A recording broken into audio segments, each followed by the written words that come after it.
अस्सलाम वालेकुम वरहमतुल्लाहि वबरकातुहू। मेरा नाम खतीजा है और मैं 2-3 महीने पहले मेरा भी कन्वर्जन हुआ है। मेरा जो प्रीवियस नेम था वो विरनपाल कौर था। तो मेरा 3 महीने पहले मेरा कन्वर्जन हुआ है और मेरा कन्वर्जन बिल्कुल अपनी मर्ज़ी से हुआ है। बिल्कुल किसी के दबाव में आके नहीं हुआ है, बिल्कुल अपनी मर्ज़ी से हुआ है। मैं खुद विलिंग थी और मैं मतलब सिख कम्युनिटी काफ़ी 3-4 दिन से काफ़ी रूड हो रही हैं। इस वजह से मैंने वीडियो बनाया, क्योंकि वो खाली यही कह रहे हैं कि गन पॉइंट्स पे कन्वर्जेंस हुए हैं और कहीं ना कहीं मैंने देखा मेरा नाम भी आया हुआ था। इस वजह से मैंने वीडियो बनाया। तो मैं सबको बताती चलूँ कि कोई भी लड़का चाहे कुछ भी हो जाए, शादी के मामले में किसी को फोर्स नहीं कर सकता है। तो मैंने भी अपनी विलिंग से मैं अब खुद विलिंग थी, मैंने अपना कन्वर्जन करवाया, मैंने शादी की मैंने। तो मैं ये भी बताती चलूँ कि जब मैंने खुद डॉक्यूमेंटेशन की। जब मैं जज साहब के सामने गई, सबसे पहले जो जज साहब डॉक्यूमेंट वहाँ पे चेक करते हैं, जो डॉक्यूमेंट वहाँ पे मांगते हैं, वो एक लड़की की डीओ भी मांगते हैं सबसे पहले। तो मुझे नहीं लगता है कि कोई ऐसा मतलब कोर्ट होगा या कोई ऐसा जज होगा कि वो माइनर लड़की की शादी करवा देंगे, या कोई ऐसा मौलाना होगा जो छोटी लड़की का कन्वर्जिंग करवा देंगे। ऐसा कोई मसला नहीं है। रहा सवाल मौलाना साहब का, मौलाना साहब या मुफ्ती साहब जो हैं, जो शादियां करवाते हैं, तो मैं ये भी बताती चलूँ कि जब वो शादी करने के लिए हम मौलाना साहब के पास, खास मैं अपना बताऊँ, मुझे दूसरों का नहीं पता, मैं अपना बताती हूँ। जब मैं मौलाना साहब के पास शादी के लिए गई, उन्होंने मुझे एक बार पर्सनली, मुझे पहले मौलाना साहब मिले, दूसरी बार मैं फिर मुफ्ती साहब से मिली। उन्होंने मुझे पर्सनली अलग अलग इन्वेस्टिगेट किया कि कोई फोर्सफुली मतलब आपको कन्वर्जन तो नहीं करवा रहे हैं, या इस लड़के का कोई और मसला तो नहीं है, आपका कोई और मसला तो नहीं है जिस वजह से आप मतलब कन्वर्ट हो रहे हो, अपनी मर्जी से हो रहे हो क्या, या आपको फोर्सफुली कन्वर्ट किया जा रहा है। तो ये मैं सबको बताती चलूँ कि जब भी शादियां भी होती हैं, निकाह भी होते हैं, मौलाना साहब या मुफ्ती साहब होते हैं, वो भी अपने लेवल पे पहले इन्वेस्टिगेट करते हैं। वो लड़की से पहले पूछते हैं कहीं ये फोर्सफुल एक्ट तो नहीं है, आपको कहीं फोर्सफुली कन्वर्ट तो नहीं किया जा रहा है। तो उसमें काफ़ी 2-4 दिनों से जो ये सिख बरादरी हमारी है वो काफ़ी रूड हो रहे हैं। तो मैंने इसीलिए वीडियो बनाया कि मैं ये बताती चलूँ कि कोई भी कन्वर्जन या कोई भी शादी, खासकर शादी, बाकी चीज़ों का मैं नहीं बोल सकती हूँ, खासकर अगर कोई शादी होती है तो वो बिल्कुल फोर्सफुली कोई शादी नहीं हो सकती है। तो गन पॉइंट पे लव जिहाद का तो कोई मसला ही नहीं है। इन्होंने कोई, मैं सबसे अपील करती हूँ कि प्लीज़ फॉर गॉड सेक इस मसले को पॉलिटिकल इशू ना बनाएं। पॉलिटिकल इशू बनाने की कोई ज़रूरत नहीं है। ब्रदरहुड को तोड़ने की कोशिश की जा रही है कश्मीर में। तो ये जो आपसी बरादरी है, सिख बरादरी या मुस्लिम्स की आपस में जो बरादरी है, उसको तोड़ने की कोशिश की जा रही है। मैं अपने ससुराल में खुश हूँ, मैं अच्छे से रह रही हूँ। मैं लगभग 2-2.5 महीने से अपने ससुराल में रह रही हूँ। मैं बहुत खुश हूँ, अच्छे से रह रही हूँ और ऐसा कोई मसला नहीं है मेरे साथ। मैंने खुद अपना कन्वर्जन खुद अपनी मर्जी से किया था और मैं एक बालिग लड़की हूँ। मेरे अपने फंडामेंटल राइट्स हैं। मैंने अपने फंडामेंटल राइट्स को यूज किया।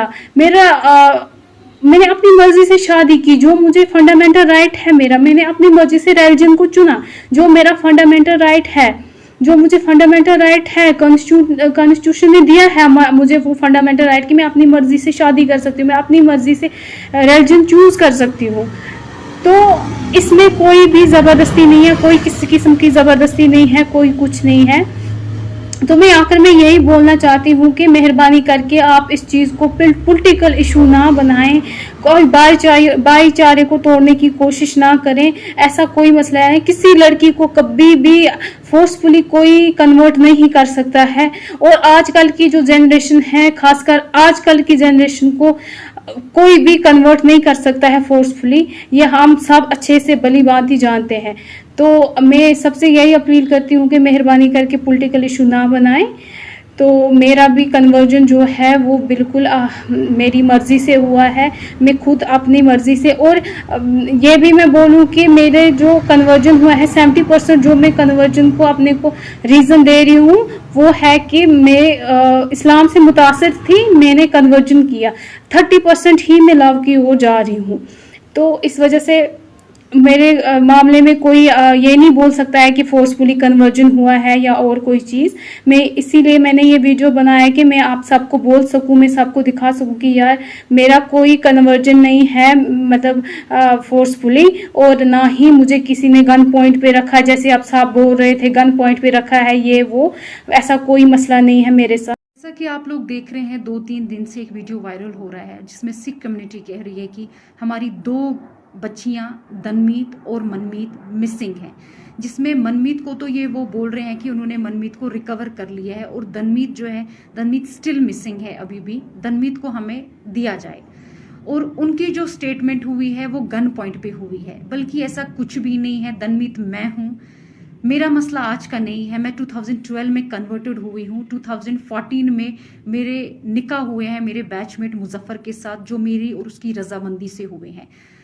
उसके बाद 6 जून 2021 में अपने घर से निकली। मैंने अपने घर में कॉल भी किया कि मैं अपनी मर्जी से निकली हूँ, मुझे ढूंढना नहीं। और विद इन 2 घंटे में पुलिस ने मुझे लोकेट कर दिया और सदर पुलिस स्टेशन बागात ले आए, जिसमें ऑलरेडी पूरी सिख कम्युनिटी और मेरी फैमिली वहां पर थी। उसके बाद एसएचओ ने मेरा स्टेटमेंट लिया, जो मेरा स्टेटमेंट सिर्फ ऑरल ले रहा था। मैंने उसको ये बोला, आप मेरा स्टेटमेंट रिटन कीजिए, आप जो मैं बोल रही हूँ आप रिटन कीजिए। मैं उनको ये बता रही थी 2012 में मैं कन्वर्टेड हुई हूँ, 2014 में मेरे निकाह हुए हैं, मेरे डॉक्यूमेंट्स हाई कोर्ट के हैं, आप एक बार डॉक्यूमेंट्स चेक कीजिए मेरे। और इतना सब कुछ सुन के भी लड़के को लॉकअप में डाला गया था, उसके ऊपर एक्ट्स और चार्जेस लगा दिए गए थे। मैं उनको बार बार बोल रही थी कि मेरा 2012 में कन्वर्टेड हूँ, मैं 29 ईयर ओल्ड गर्ल हूँ, मैं एक छोटी बच्ची आपने पकड़ के नहीं लाई कि आप मुझे मेरी फैमिली की ओर हैंड ओवर कर रहे हो। वो उन्होंने मेरी फैमिली को बिना कोई मेरी स्टेटमेंट रिटन किए हुए मेरी फैमिली को मुझे दे दिया। मैं बार बार उनसे ये कह रही थी कि प्लीज आप मेरे डॉक्यूमेंट्स देखिए। उन्होंने मेरे डॉक्यूमेंट्स चेक भी किए, स्टिल उन्होंने मेरी फैमिली को मुझे हैंड ओवर कर दिया। और उसके बाद ही नेक्स्ट डे 7th को मेरी फैमिली मुझे यहाँ से जम्मू ले गई। और जम्मू जाते ही क्या हुआ, जम्मू जाते ही वो लोग मुझे पंजाब ले गए। पंजाब में मेरे को अलग अलग फेडरेशंस मिलने आ रहे थे, वो मेरे को ब्रेन वॉश कर रहे थे। वो वहां पर मेरे को ये समझा रहे थे कि आप जो स्टेटमेंट है वो अगेंस्ट देना, लड़के के फेवर में नहीं देना। मैं वहां पर भी सबको यही बोल रही थी कि लड़के ने मेरे को कोई किडनैप नहीं किया है, मैं अपनी मर्जी से आई हुई हूँ। हमारे पास हाई कोर्ट के डॉक्यूमेंट्स है, आप वो देख सकते हो। लड़के के ऊपर जो भी एक्ट्स लगे हैं वो बेसलेस हैं, फॉल्स हैं, क्योंकि ये सब मेरी रजामंदी से हुआ है। हमारे जो डॉक्यूमेंट्स है वो हाई कोर्ट के डॉक्यूमेंट्स हैं। इतना सुनने के बाद भी उन्होंने मुझे कहा नहीं ऐसा नहीं हो सकता है, हम आपको उनके पास वापस नहीं भेज सकते हैं। मैं उनको बार बार कहती थी आपने कोई 16 साल की बच्ची पकड़ के नहीं लाई है, मैं एक मैच्योर गर्ल हूं और मैं एक एडुकेटेड गर्ल हूं। इतना सुनने के बाद भी वो मुझे यही थ्रेटनिंग दे रहे थे कि अगर आपने ऐसा स्टेटमेंट वहां पर दे दिया जो स्टेटमेंट लड़के के फेवर में होगा, तो हमारे शूटर्स वहां पर बाहर आपका वेट कर रहे होंगे, आपको निकलते ही शूट कर दिया जाएगा, या तो वैसा नहीं अगर हम करेंगे एसिड अटैक तो आप पे हो जाएगा, या हम उनकी फैमिली पे एसिड अटैक कर देंगे। वो मुझे थ्रेटनिंग सीधे दे रहे थे मेरे फेस पे। उसके बावजूद भी मैंने उनको कोई वीडियो नहीं दिया। वो मुझे कह रहे थे आप हमें अपना वीडियो दीजिए, वो वीडियो हम कश्मीर में दे देंगे, कश्मीर का जज उस वीडियो पे अपनी जजमेंट दे देगा। लेकिन मैं उनको कह रही थी ठीक है वीडियो तो मैं नहीं दूंगी, अगर मैं स्टेटमेंट दूंगी, मैं जज के सामने स्टेटमेंट दूंगी, मैं वहां पर ही दूंगी, क्योंकि सब मेरी रजामंदी से हुआ है। मैं किसी बेगुनाह को नहीं फंसा सकती, क्योंकि ये सब कुछ मेरी रजामंदी से हुआ है। जब मैं घर से निकली मैंने घर में कॉल भी किया कि मैं किडनैपिंग नहीं है, आप लोग मुझे ढूंढना नहीं, मैं अपनी मर्जी से निकली हुई हूँ। और उसके बाद भी उन लोगों ने मेरी बात नहीं सुनी। तो हम जम्मू आ गए, क्योंकि उन्होंने उनका जो प्लान था, जो उनका नेक्स्ट प्रोपागेंडा वहां पर यह था कि लड़की को गोल्डन टेम्पल से बाहर निकालो, लड़की जैसे ही बाहर निकलती है हम इस पे कोई अटैक कर देंगे। मे बी वो कुछ भी हो सकता था, वो एक्सीडेंट भी हो सकता था, वो शूट भी हो सकता था। तो उसके बाद हम एक पोस्टमार्टम रिपोर्ट देंगे, जिस पोस्टमार्टम रिपोर्ट में हम ये मेंशन करेंगे कि एक सडन डेथ हुआ है, इस लड़की का हार्ट कोलैप्स हो गया है या इसको ब्रेन हेमेज हो गया है। हम जो भी करेंगे हम बिल्कुल साफ सुथरा करेंगे, हम इसको ये बता देंगे इस पे सिर्फ इसका एक सडन डेथ हुआ है, आप लोगों को कोई कभी किसी चीज में नहीं पकड़ सकता है। और ये चीज मैंने सुन ली थी, मैंने अपनी फैमिली को मॉर्निंग में इंसिस्ट किया, हम यहाँ पर नहीं रहेंगे, चाहे कुछ भी हो जाए, मैं यहाँ सुसाइड कर लूंगी, हम यहाँ से निकल जाएंगे, हम यहाँ से निकलते हैं, ठीक है जैसा आप बोलोगे, जम्मू में मैं आपको ये स्टेटमेंट दे दूंगी, बट मैं पंजाब में ये स्टेटमेंट कभी भी नहीं दूंगी। और उसके बाद हम लोग जम्मू आ गए। जम्मू आते ही जैसे ही हम एक दिन रुके, नेक्स्ट मैं अपनी फैमिली के साथ 6 जून से लेके 25 जून तक थी। 25 जून को मॉर्निंग में मेरे फैमिली में कॉल आया कि हम कश्मीर पुलिस से हैं, हम गेट के बाहर हैं, आप आइए। तो मेरी फैमिली में 2 बंदे बाहर गए, वो उनसे मिले। वहां पर जम्मू जानीपुर की पुलिस भी थी, ये नहीं था कि वहां पर खाली कश्मीर पुलिस थी, वहां हमारे घर के साथ ही एक पुलिस स्टेशन है, उनकी पुलिस भी वहां पर थी। उसके बाद वो मेरे रूम में आए, उन्होंने मुझे बोला मैडम चलिए, हमारे पास हाई कोर्ट के ऑर्डर्स हैं, वो ऑर्डर हमने देखे और सीधे पहले मुझे जानीपुर पुलिस स्टेशन में ले गए। जानीपुर पुलिस स्टेशन के बाद उन्होंने मुझे जानीपुर SHO ने मुझे हैंड ओवर किया कश्मीर पुलिस के हवाले। और उन्होंने को बोला, जब सब उन्होंने हाई कोर्ट के ऑर्डर्स देखे, हाई कोर्ट के डायरेक्शंस देखे, तो उन्होंने बोला आप लड़की ले जा सकते हैं। और उसके बाद ही हम आ गए, हम यहाँ पर पहुंचे, मुझे वुमेन्स पुलिस स्टेशन में रखा गया। वहां पर मेरे को ना कोई मिलने आया, ना मैं किसी से मिलना ही चाहती थी। और नेक्स्ट डे ही मेरे को सदर पुलिस स्टेशन से पुलिस की गाड़ी आई जो मुझे कोर्ट ले गई। और आप सब एजुकेटेड हैं, मैं खुद भी एजुकेटेड हूं, आपको पता है कोर्ट में कोई किसी को गन पॉइंट पे कभी उसकी स्टेटमेंट नहीं ले सकता। अगर ऐसी चीजें होने लगी फिर कोर्ट पे भी तो कभी हम यकीन नहीं कर सकते हैं ना, क्योंकि ये सब तो आपको पता ही है, कोर्ट पे कोई किसी को गन पॉइंट पे नहीं रख सकता है। और मेरे को जैसे जम्मू में लाया गया, मैं तो किसी से भी नहीं मिली, मेरे को तो वुमेन्स पुलिस स्टेशन में रखा गया। उसके बाद ही सुबह स्क्वाड आई, किसी को नहीं पता था कि मेरी हेयरिंग है, क्योंकि मेरी हेयरिंग ऑलरेडी 3 बार डिले हो गई थी, क्योंकि तीनों बार 6 से लेके 25 तक हम आउट ऑफ स्टेशन थे, हम जम्मू, हम पंजाब में थे। मेरी जो हेयरिंग है वो मिस होती गई। हाई कोर्ट के डायरेक्शन से मुझे यहाँ पर बुलाया गया, मुझे कोर्ट तक पहुंचाया गया। कोर्ट में जज साहिबा के सामने मैंने अपनी स्टेटमेंट दी, जिसमें मैंने उनको ये बताया है कि ये सब मेरी रजामंदी से हुआ है। मैं 2012 में कन्वर्टेड हूँ, 2014 में मेरे निकाह हुए हैं मेरे बैचमेट के साथ। उसके ऊपर जितने भी एक्ट्स एलिगेशंस हैं वो बेसलेस हैं, वो फॉल्स हैं। और उन्होंने मेरी स्टेटमेंट सारी रिटन रिकॉर्ड कर दी। तो आप सब भी ये जानते हैं कि अगर जज के सामने भी कोई किसी को गन पॉइंट पे रख सकता है तो हम तो किसी पे यकीन नहीं कर सकते हैं। आप सब तो जानते ही हैं ना, सबके फैमिली मेंबर्स, किसी का कोई कोर्ट में होगा, सब इसमें जानते हैं कि जज के सामने ये चीजें नहीं हो सकती हैं। अगर ये चीज होनी होती है तो पहले ही हो गई होती, फिर तो ये मुझे आराम से यहाँ पर ला सकते थे अगर मेरी स्टेटमेंट ऐसी होनी होती।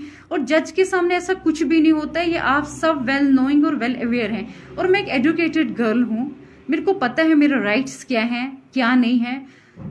सो प्लीज आप इसको एक रिलीजन का मसला मत बनाइए, एक पॉलिटिकल इश्यू मत बनाइए, एक माइनॉरिटी किस्सा मत बनाइए, क्योंकि जो चीज अपनी रजामंदी से होती है उसको माइनॉरिटी में मत लाइए। क्योंकि मैं अपनी मर्जी से कन्वर्टेड हुई हूँ। और प्लीज मैं सबसे ये बोल रही हूँ कि ये 2 दिन और 3 दिन का मसला नहीं है, 2012 का मसला है। मेरे डॉक्यूमेंट्स पूरी सिख कम्युनिटी के पास है इस टाइम पर। मुझे समझ नहीं आ रहा है वो ये क्यों बोल रहे हैं गन पॉइंट पे रखा गया है। हम कोई छोटे बच्चे नहीं है, मैं कोई छोटी बच्ची नहीं हूं, मैं 28 ईयर्स ओल्ड गर्ल हूं। मेरे को कौन गन पॉइंट पे रख सकता है? ऐसा है कि ऐसा भी होने लगा, गन पॉइंट पे स्टेटमेंटें होने लगी, फिर तो मुझे लगता है हर एक स्टेटमेंट ऐसी होनी चाहिए। ऐसा कुछ भी नहीं है, मेरी हर स्टेटमेंट जो है वो मेरी रजामंदी से हुई है। मेरे को कोई दबाव किसी का नहीं था, किसी का भी मेरे को।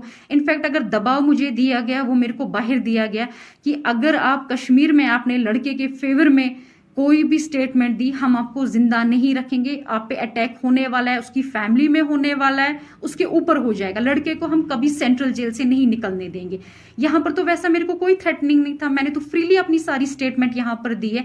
और प्लीज मैं आप सबसे ये बात बोलती हूँ, इसको प्लीज रिलीजन को बीच में मत लाइए, माइनॉरिटी को कम से कम बीच में मत लाइए, क्योंकि ये माइनॉरिटी का किस्सा नहीं। आप लोग प्रोपेगेंडा बना रहे हो, माइनॉरिटी में ऐसा हो रहा है वैसा हो रहा है, ऐसा कुछ भी नहीं है। मेरे को अपने राइट्स पता है, मेरे राइट्स क्या है। सो प्लीज प्लीज आप ये चीजें मत इसमें कीजिए, माइनॉरिटी के बीच में मत कम से कम लाइए कि माइनॉरिटी को देके हमारी बच्चियों के साथ ऐसा हो रहा है वैसा हो रहा है, क्योंकि बच्चियां बच्ची नहीं है। जो बच्ची 28 ईयर्स ओल्ड गर्ल है उसको तो सुप्रीम कोर्ट के ऑर्डर्स है, वो अपने राइट्स खुद चुन सकती है, right to religion, right to marriage, ये तो आप सब नोएंगे इस बारे में।